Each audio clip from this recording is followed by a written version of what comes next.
I heard that we have a dramatic reading. Am I right? Well, you know, as we're talking about role play and Halloween and how role play can often be really cheesy, but that cheesy can be a lot of fun. Cheesy can be fun. You know, oh man, if you spend even 30 seconds on the erotica section of the Kindle bookstore, you'll find out pretty quick that things can get wild and weird. And not always good, but in a really great way. Yeah. Shipping. Yes, shipping. Yeah. Do you know the term shipping? I mean, I do, but not in this context. Oh, sorry. Shipping is relation shipping with pop culture characters. Yeah, you take a character that's not in a relationship with a different character and decide, well, now in my mind, they are in a relationship. Well, One That's of my shipping them. favorites. I mean, when I was in high school, we Destiel. just called it slash fic, but... Well, there's that too. Yeah, sure. Okay. If you want to be fancy. So what are we going to be doing here? Well, Megan, we have a few excerpts from some very interesting fan fictions. Oh. And those are always fun to read. And before we get into that, I want to say we're going to be reading from some interesting versions of the genre. And it'll be funny in a way of its awkwardness. But I don't want to, by this, suggest that fan fiction is in some way inherently laughable. I think it's wonderful. It's kind of silly by its nature, but that doesn't necessarily mean that there isn't It can't be beautiful I mean, that art it can be good. or just a lot of fun. Yeah. You know? In a lot of ways, it's a way that people take characters that they have felt emotions about and didn't necessarily care for the way that they were treated by their actual writers and have sort of made it into their own thing. And I mean, we all know that beautiful. Xena and Gabriella needed to get together, and I like that the internet has spent gigabytes and years fixing that problem. Yes. And if a character shouldn't have died, well, they didn't. Okay, so how are we going to split this up? That's a good here? question. So we've got 3 excerpts from fanfics, and we don't have to do it all. I'm going to let y'all sort through. I just want to quell the mysteries. My costume previously wasn't controversial or ridiculous. Jesus. It just wasn't good. Fine. I mean, I was just wearing a football jersey and my regular blazer, thinking that I could get away with calling that a costume. And no, you know what? The ACA has a higher standard, and they should. And our audience demands a higher level of costuming, and I respect that, and I apologize. But I'm glad that we were able to fix it. All right. I went to the trouble of actually pulling out my wedding dress. Yes. And repurposing it. Because, well, honestly, when else am I going to nice wear lace. it? Yeah. Yeah. Who likes to waste good lace? This is very true. Okay. So I'll start us off. Okay. This is one of my favorite ridiculous fanfics from the history of fan fiction in all time. It's from Until the End of Time by Gopher-chan. A wonderful fanfic, the relationship in question being Goku from Dragon Ball Z and Anne Frank. Oh, my okay. Very little that the internet has to say about Anne Frank is something I want to hear. So But now I'm just excited. I'm curious. I'm Going to really be curious. Wonderfully bad. So, pardon. All right. It was another boring day in the secret annex, which really, just starting off with that. Secret annex, okay. Boring day in the secret annex. Anne sat on the bed of her room, writing in her diary. It never occurred to her, however, that this entry could be her last.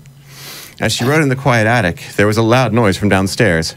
Her heart jumped with both fear and excitement. Was it them? The Nazis? Or could it be him?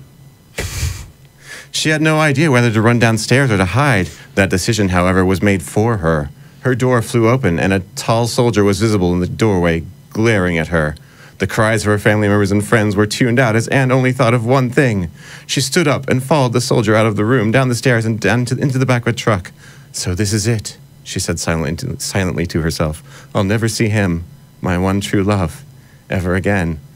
And all these years of hiding, they were for nothing. Then Anne realized she had left her precious diary up in her room. She broke loose from the officer and made a dash back into the shop when he removed a gun from his holster and fired a shot in her direction. Anne fell to the floor. She lay on the floor, feeling searing pain through her leg, where the bullet had made its mark. The Gestapo officer menacingly moved towards her, grinning, when all of a sudden, there was a blinding flash of light, causing the officer to shield his eyes. A huge cloud of smoke appeared next to Anne, blocking her from the soldier's vision. When the smoke cleared, he was in for quite a surprise. There was Goku, holding Anne in his arms, standing next to a huge metal capsule. Goku, cried Anne, you came back. For me. Goku smiled. Anything for you, my dear, he said. I don't know his voice. Our love will never be lost, not until the end of time. The Gestapo officer turned tail and ran, but Goku was too quick for him. After laying Anne on the concrete, he dashed toward the Nazi and knocked him to the ground unconscious with only one blow. Nazi scum, muttered Goku as he spat on his enemy's lump body. Fast forward, Goku heals Anne with a magic bean, goes out and wipes out the Nazi army, comes face to face with Hitler. Anne watched from nearby fearfully. Because why not? I'm loving it. I'm absolutely loving it. Like, I remember the old comics of like everybody from Captain America to Superman, the Submariner. They all had to, put one on the chin against Adolf. But we all want to.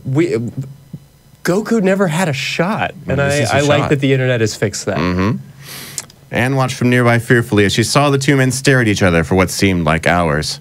Her one true love and her ultimate oppressor. It had come down to this. So, Hitler said jovially, you took out all my men. However, you aren't going to defeat me.